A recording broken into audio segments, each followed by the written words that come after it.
Yeah. Have you seen the Donner cut? I own it. Yeah. Is it any good? It is good. I mean, a lot of it's the same. Does he still throw the cellophane S? That was the weirdest part of that whole movie. That wasn't one of Donner's things. That was one of the ones where I was a kid going, what the hell is that? Exactly. You went, You're like 9 years old. Superman doesn't do that.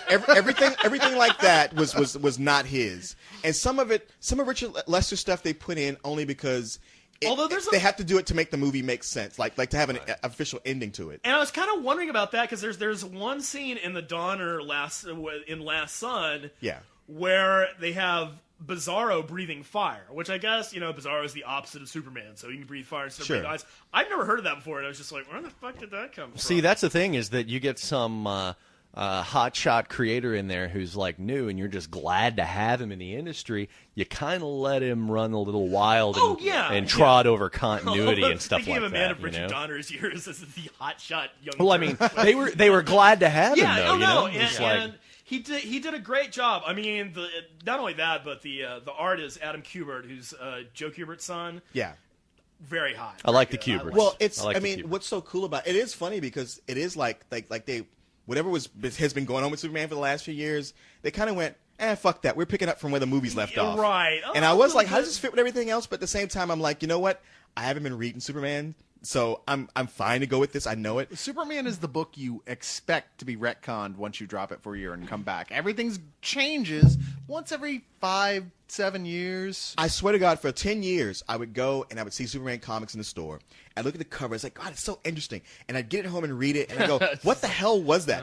And I was ready to do like Guy Pearce and just tattoo on my chest, do not buy Superman comics. So I wouldn't go through that over and over. You know what it is? Jason said it before. If you're a writer, it's got to be enormously hard to write Superman because he's so powerful. The thing is, they just run out of stories to tell. And he's steeped in continuity and so muddles continuity. So they just screw it. Let's just wipe out the universe and start over again. Sure. We're talking about bringing back things, and one of the cool things that they bring back is they bring back a lot of the characters from the Galaxy Communications days. Like they bring back Steve Lombard, who's this loudmouth. He's the sports writer for the Daily Planet, and he's just a loudmouth. He's always trying to pull pranks on Clark Kent, who obviously can see and hear them coming from miles away, right? And always manages to he'll be leaning back. Yeah. Steve Lombard will be leaning back in his chair and calling Clark Kent a jerk, and he'll burn through the chair leg, and the guy will collapse. He's the young Flash Thompson of Superman. Oh, right? yeah. Well, he's absolutely. the old Flash Thompson. No, I'm saying because Flash Thompson and Spider-Man's cool. Yeah, but he's later. right. With a NASCAR mustache. Yeah, exactly. He's like what Flash Thompson will be like when he grows up. Exactly. If he grew up in the DC universe and was allowed to grow up instead of being a retcon back into a teenager. Exactly. Good point. And also Cat Grant, who was also around in the 70s. She's the gossip reporter. Yeah. And right in the middle of all this, if only Kurt Swan was still alive. Recently, it was something they did in Action Comics between, I don't know, maybe it happened before this new stuff, where they had the Toyman kill her son, and she kind of freaked out and moved to California. Well, while she was out in California, she got a boob job, and they make a point of her boob job in every new issue of Action Comics. That was the funniest, and I guess it's the newest one when Supergirl, who I guess I can't keep track with the Supergirls because there's always a new one or something, or they wipe their mind. I don't even know what they do. Her name is Kara. She is actually from Krypton. She is actually a she's not the Matrix. She's not the Matrix where protoplasm. No, she actually is Kryptonian. She meets a supporter lady. He's like, there's something terribly wrong with your breasts. There's some sort of weird plastic thing inside. I think you've got bombs. Yeah, you sure do. But it's such a fun throwback to these 70s characters and doing them in a way that's like, wow, they're really well written and fun to read. And the coolest thing that they're bringing over from the Donner movies is like Gary Frank, who's like one of my favorite comic artists. He had been missing for a while. He's back. He's drawn this book, and he draws Superman to look just like Christopher Reeve. Yeah. And I just love that every time I see it. They got rid of the Grant Morrison era mullet Superman. Yeah. No, he looks exactly like Christopher Reeve. In fact, a lot of the characters look like their equivalent, yeah, except you can thankfully Lois Lane, because let's face it, Margot Kidder, not a pretty woman. Actually, that's not true. There were a couple of panels that you could really see some Margot Kidder features. Really? Because I just you know what, you were blocking it out. Maybe I was, because I never. I will say this, and you guys will debate and fight with me. I think Lois Lane has to be the sexiest woman in the DC universe. Okay. You are high. See? I'm going for Power Girl.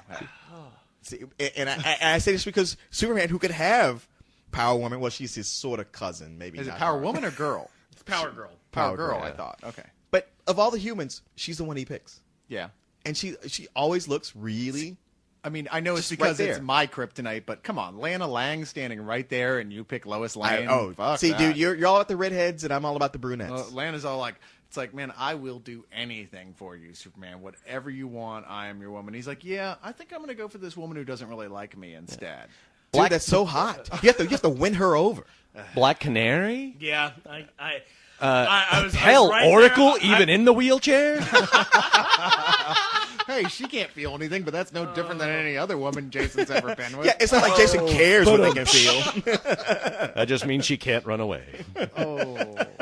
Oh my God! After writing that big, nice, feminist-friendly post, I'm going to be attacked and killed by groups of raving women after this one. You fucking prick. Yeah, the hordes of women on spill coming to your door. Yeah, exactly. Yeah. Those two? Really?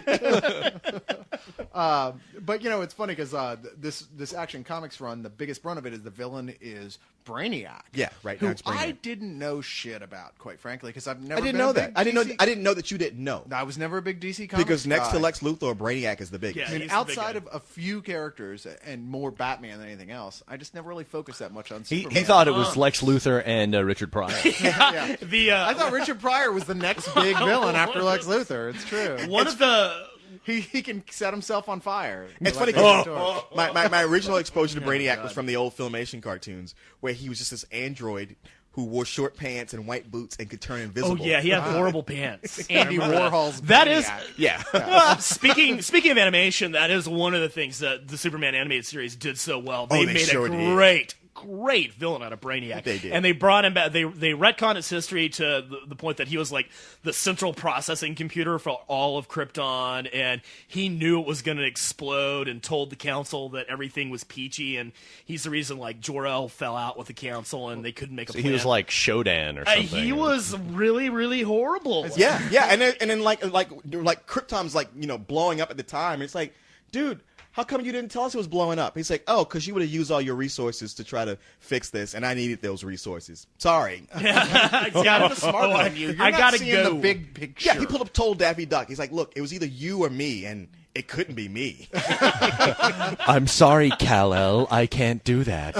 That's the thing about Brainiac. As much as we're saying they retcon Superman so much, they retcon within the same continuity as Superman. Brainiac, more often than the Bush administration, retcons our reasons for getting into the Iraq War.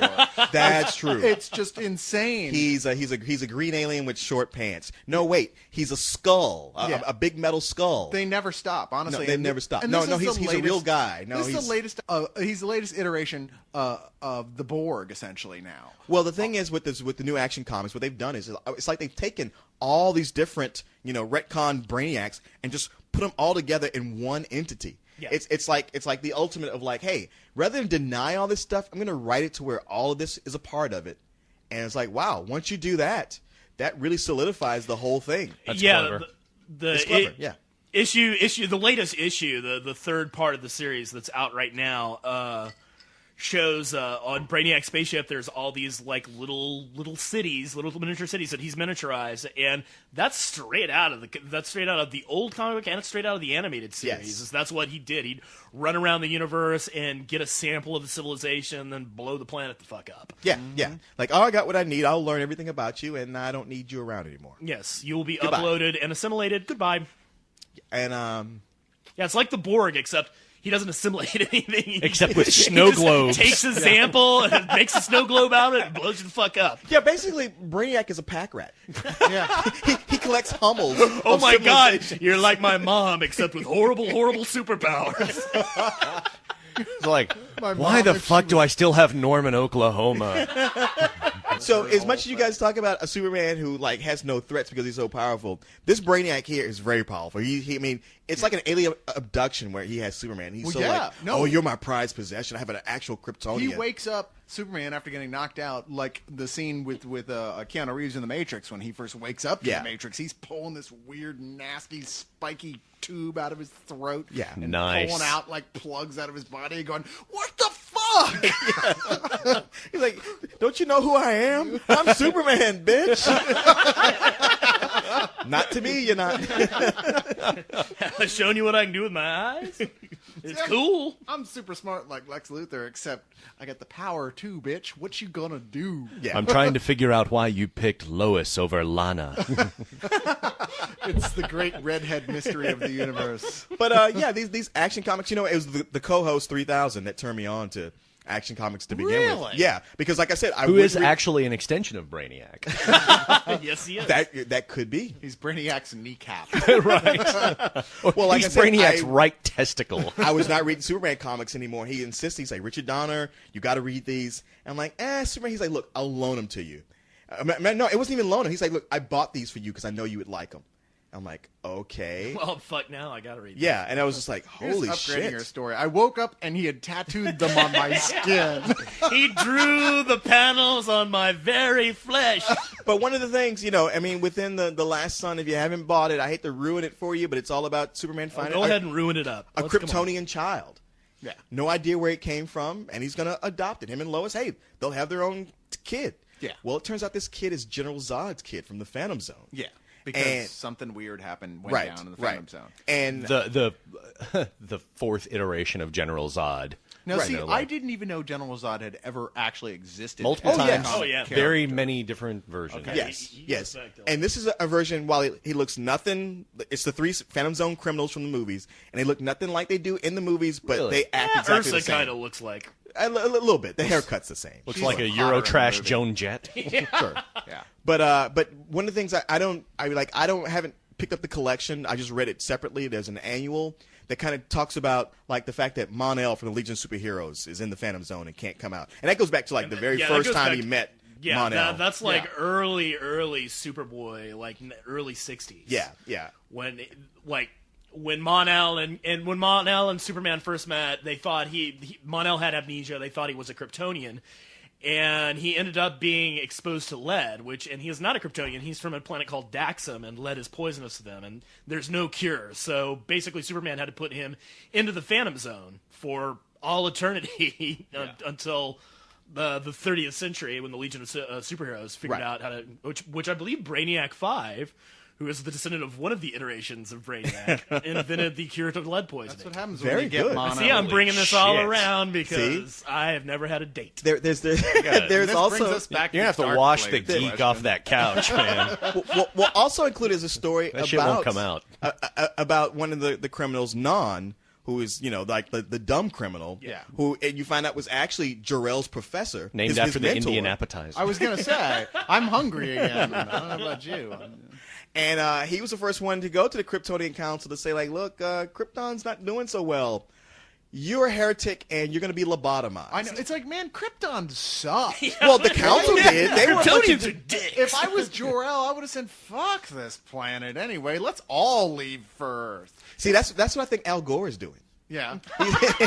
Somewhere he's building a rocket ship to put his son in. Yeah, it could be. It could be. We'll be more powerful than Jor-El, my son. Al Gore, Gore-Al. You see that correlation who's there? Who's Barack, though? I want to know who his counterpart is in the DC universe. Ollie Queen. Nikolai from Left Behind. Ollie Queen. That would be Green Arrow for people who aren't as geeky. I as want we. change. Here's my change bolt. My quiver of socialism. So would that make John McCain Hawkman? I guess it would. Or Hawkgirl, depending on which cartoon you're watching. Right. Or Jon Stewart. But anyway, so no Hawkman. I think generally speaking, I haven't read Superman in years, and I really have been enjoying this run. And not to the point where I can imagine keeping on reading it after the whole Brainiac story wraps up, but see where it goes. Yeah, we'll see how it goes. I only read one issue that you brought up here, and I am not a Superman guy. I never have been. I'm not even really a DC guy. I never have been. It's all pretty much foreign territory to me. I mean, I'm more familiar with DC than your average guy who doesn't read comics at all. Compared to your normal mom, people. Yeah. you could run the Smithsonian. Exactly. But I picked up Who's one that? Why is he wearing a cape? Yeah, I picked up one issue of this, and it was Leon's, and read it, and it was pretty damn cool. Yeah. I got a kick out of it. And part of the reason, honestly, that I don't really read DC is because, bad pun, DC to me stands for discontinuity. Yeah, I mean, that whole universe is so fucked. I can't keep track of what's going on, and they're always changing it. I mean, Marvel makes giant mistakes, no question about it. I will not disagree with you for a second. They Right, fuck shit up all the time. Well, the funny thing is, up until recently, they generally didn't say, you know what, none of that ever happened, and we're changing everything. that's the thing. Marvel never did that until recently. Yeah, Marvel hasn't been Now they're around. doing- Marvel hasn't been around as long as DC Actually, Comics. that's so not let's- technically true. Yeah, They don't were give around me as long. Timely They just and changed Atlas. their name. Don't give No, me Timely Some and of the- Atlas. a lot of the characters The were around Fantastic then. Four and Spider-Man Captain haven't been America around that long. was been Marvel around that long. Comics. No, listen to Beau. The Yeah, Marvel you're Comics didn't wrong. truly exist until the Fantastic Four. Yeah. I mean, okay, maybe Don't- you could go back to don't- like yeah. Astonishing Tales, possibly. I'll give you Cap, but you And there know, was no Cap continuity Cap there. had been gone for like 20 years before they brought the I Fantastic think Four back around. none of the major problems with what DC started doing started happening until long after Marvel was already around. Oh, I'm just yeah. saying. Sure. Yeah, It's okay. all in the last No. 25, 30 I mean, years. honestly, it's like, if you were to get in a time machine and want to correct things, you'd have to go back to when Marv Wolfman was writing the first Crisis on Infinite Earths, and you have to go like, dude, I'm going to break your fingers if you keep typing. This is a terrible idea. Stop it. Yeah. What? This will be fun. No. It'll rectify things. It's Just- like, it'll sort of do it right now, but it won't stop here. Black dog runs at night. The black dog runs at night. The black dog runs at night. The black dog runs at night. This actually brings us to Deadpool's question and Razumir's question as well. But Deadpool's first, he was talking about Jeph Loeb. And one of the things, he was defending Jeph Loeb, one of the things he brought up was a recent Wolverine arc written by Jeph Loeb called Wolverine Evolution. And he was saying it was the best Wolverine story ever written. And this is me saying to you, Deadpool, you're a fucking moron. The best, as much as I'm sick of Frank Miller right now, the best Wolverine story is still his original Yes. 4-issue miniseries. Yeah. That was fantastic. Yeah, I thought that up until Old Man Logan. Oh, come on. Oh, I'm really enjoying Old Man Logan, but I really, am But- too, but yeah. no way it comes Come close. But here, let me tell you maybe about. it's been too long since you read the original Frank Miller. Yeah. Maybe. Wolverine. Yeah. Hey, And hell, Enemy of the State. Oh, Enemy of the State. that's absolutely right. amazing. Because in that, Frank Miller writes a female character who's not a whore. right. It's special for I that do reason. remember Nothing that. else. That's true. That Yeah. may be the only Yeah. female. Hell, I think she's a virgin. In fact. Yeah. And stays Although she's one. a geisha, right? No. No. She's- Okay. No. Okay. She No, is there's not. Martha Washington. Oh yeah, and Martha Yeah, Washington. yeah. Okay. Washington. But But let's back to the point. yeah. Jeph Loeb is still a hack. Last week we came down really hard on Jeph. I don't really think you're a fucking moron, dude. But seriously, Wolverine Evolutions. We'll get to it. Go ahead. Says you and everyone else on Leog said that Jeph Loeb is a hack and should never do anything again. I don't believe we actually said that he should never do anything again. I heavily implied. Both said it. But I would be okay. As with it. we've said repeatedly, the opinions of Beau do not necessarily. Okay. Let's just say if he didn't write anything else, he wouldn't be missed. It's like, no, he says he has a small list of good Loeb books that I think you or somebody else should at least look through. All right, so he says Wolverine Evolution, which I think We'll get to Jason that has one. already made clear. Jason has shot I, down. I will tell you about it. because I'm not sure if I read it or not. Yeah, I never read it. It's I like Black Panther, I Storm, skimmed it. Sabretooth. What It happens in it? essentially, okay, it traces Wolverine and Sabretooth back to a lineage like in ancient times where they all descended from Remus and Romulus. That's enough. That's enough. Say no more. You had me at ancient civilization. You're wrong. Oh. wrong. Yeah, Doesn't Romulus and Remus, wolf people that No. that developed. No. My No. ears. Talk are- about it was the king of all clusterfuck retcons. It was horrible, and it was like, oh, and all of the furry clawed people in the Marvel universe, they all descended from this line, like Wendigo and Sasquatch and Feral. And Nightcrawler and well, the Beast. Well, they didn't bring up Nightcrawler and the Beast, but it was I all see, the because they got something against blues. You got a problem Yeah, with exactly. blue fur? Yeah. people? Blue Is that fur, what you- huh? But it was like, oh wait, okay, so you're tying in Feral, who's kind of a cat, and then Sasquatch, who is not. It's a big orange orangutan. Right. I'm And still mad Jeph Loeb is racist against blue skin people. and he killed off Sabretooth. Oh, Which, well, that's Oh, not well, a big deal. that's a good thing. Yeah, I wish ain't they nothing wrong with would. that. But this was I gotta say, in the long line of being sick of Venom, Sabretooth is like above that for me. Oh, I know. I I can hear it, yeah. Sometimes I like Venom. I'm pretty sure I've never actually liked Sabretooth. Yeah. He's the most annoying villain. It's like, I'm your dad. I'm your cousin. I Yeah. one time had Yeah, sex when- with your girlfriend. When I they don't first know, who brought him cares? out and there was still a mystery, it was like, oh my god, he's got a healing factor in adamantium bones. Back in the Mutant 80s, Massacre, when he Yeah. was still a big Iron Fist oh, yeah, villain. and I was like, oh dude, holy crap, who's that? And yeah, then they blew all of the wealth of the character. They're like, Oh, I'm yeah. your dad, I'm your But, cousin. I'm Wolf- back from the dead. I've never been dead, but you are. We were all in Weapon X. I this think he's this really is the Gwen worst thing Stacy. Jeph Loeb has ever Let's written. not forget they tried to make him a good guy for a while. Oh too. yeah. Yeah, and not only is this the worst Jeph Loeb story, I think it is the worst Wolverine story, not the best. It is the worst. Okay, so next he says Superman, Batman 1 through 25. These are, in my opinion, the best Let's- issues of the series. let's skip through that. And I'm not- maybe the only good ones, and I've never read. Any Yeah, of I'm that not series. familiar I with read like the first few, Okay. and they were okay. They were okay. I mean, I read a couple. Yeah, yeah, and once again, it was, you know what, we went on about this, at least I did last week or last show, about what Ed McGuinness's art. He's a fantastic artist, like drawing wise, continuity wise. He puts too few panels, don't get enough story out of it. Yeah, yeah. All right, so next thing is Hulk Gray, and this I think is here almost entirely because of that conversation we had 2 weeks ago about the Hulk, which I got shit from both Silver Surfer and Deadpool because, or we all did, because it's like, well, you know what, the smarter Hulk is better. Sorry, Well, he just also, is. well, see, the thing is, okay, And this is, he says, is the best dumb Hulk. Jeph story. Loeb and Tim Sale, they've these guys are great at manipulating their careers into something like, hey, we're the two guys who will come in and do fleshed out stories of these characters' origins. And it's always based on a color. So you got Spider-Man blue, Spider-Man blue. It's Daredevil yellow. Daredevil yellow, both Hulk of which were gray. really enjoyable. They were enjoyable, but albeit unnecessary. yeah, it's just like I don't need to see the Daredevil origin story. I know it before, and Yeah. you know what? Daredevil was pretty much like an also-ran D-list character up until maybe Gene Colan started doing the art, and then but it really didn't even take off until Miller started doing it. You're absolutely And right. then as far as Spider-Man goes, I mean, I just got finished, all the way through the death of Gwen Stacy over the last month, rereading all that for like the 6th time, from Stan Lee's introduction of her character in the beginning all the way up to her death. And I got to tell you, no matter how many times you read that, you're still emotionally affected by it. It's, you look at when it came out and you go, wow, this was really good, and I can't imagine why anyone needs to retell any of these stories. Well, I mean, the thing is, what these guys are doing, they're almost doing like they act like they're doing something lofty or important, but it's really just fill-in stories. Sure. Where they act like, oh, this is we're really fleshing these out, making them more modern. It's like, It's a cover. Yeah, when It's you a get when cover you song. you think it's going to be that, when you get done reading it, it doesn't really affect you in any way. It's like, okay, and I will say, like the new one they're doing is Captain America White. Yeah. It's shit. Is it? Okay. It's awful. Well, it's just and like now reading. he's It's like, saying Batman Dark Victory, which I've never read, it's okay. It's good. I like it. and Superman for A Man for All Seasons. Which, That is the one. I don't know if I brought it up last I week. just finished reading it, and I wasn't all that impressed. I like the art because it looks like the old school action comic. Yeah.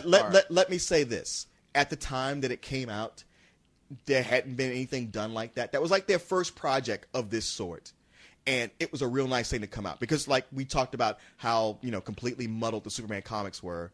This was a complete storyline that really took its time and had a love of the Superman history and his supporting cast. It's a rewrite where he was a pituitary retard, let's face it. The whole thing, he's this hulking giant, like, oh, Clark wants to help now. How can Clark assist you? I love you, Mom. Wow. Really, come on. That whole thing, it's Some not folks just call it a sling blade. Exactly. Yes. He's Billy Bob Thornton from Sling Blade if he was Superman. I swear to God. I was sitting there reading it, and then it's just dull by the end. I was like, oh, who cares anymore, honestly. It's like Lex Luthor is like Paul Giamatti. It's like, really? With Jeph Loeb, I think the bad stuff is so bad that it outweighs anything good that he's done. You know, the funny... And when the scales are balanced, I think that it will say, okay, Jeph, no, you failed. Sorry. Yep. Say hi to Mephisto. Right, Teen Wolf 3, get out. Well, it's funny because I thought I was going to defend Jeph Loeb, and then I discovered that a lot of stories that I thought he wrote that were good were actually done by Jeff Johns. I keep confusing those two guys. I like Jeff Johns. Jeff Johns, he's good. Yeah, he is the guy who collaborated with Richard Donner for Last Son. I mean, he's great. No. And then he says, okay, his last thing, he's like, but you can't possibly, how could you guys hate Batman The Long Halloween? Easily. We never said that we hated that. Only Beau said that. Oh, did you? Okay. No, and I don't hate it. I just think it's Yeah, I liked it. It was cool. That's the whole thing is it's okay. It is what it is. It's a showcase of all his villains, just like Hush is. Well, to Exactly. me, when people say what Batman graphic novels should I read,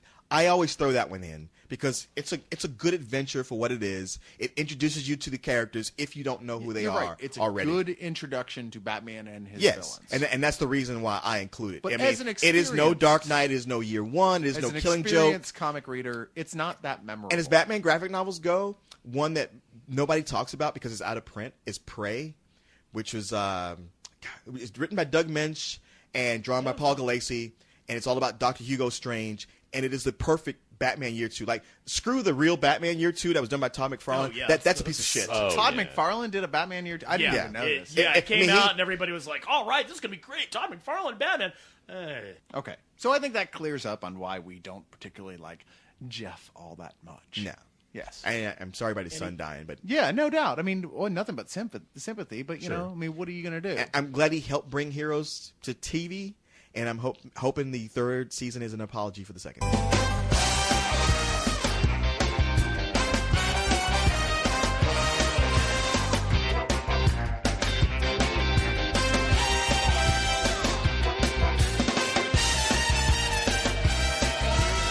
We can come to the agreement that most people feel that the Superman thing that Jeph Loeb did was the best thing.